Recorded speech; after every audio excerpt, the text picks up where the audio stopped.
Jom Mat, kita buat roti john yang paling mudah. Paling mudah? Paling mudah. Semudah alik bata. Mantap. Jom. Sebab kalau susah saya tak buat bang. Ini paling mudah Mat. Okey. Potong roti dulu Mat. Roti kena beli yang daripada Yazid Burger punya. Boleh potong macam ni. Boleh dapat kilat-kilat macam ni Mat. Tu cincang daging kambing untuk dijadikan roti john. Masukkan rempah daging sedikit, tumbar sikit, rempah sup,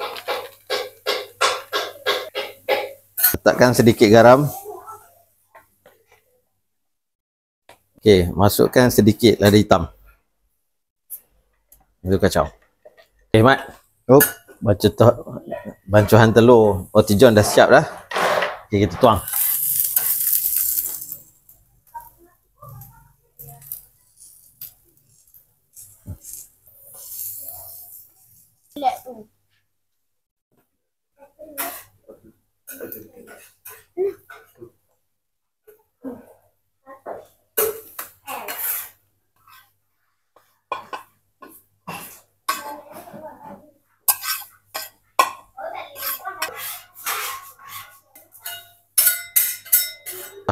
Okey.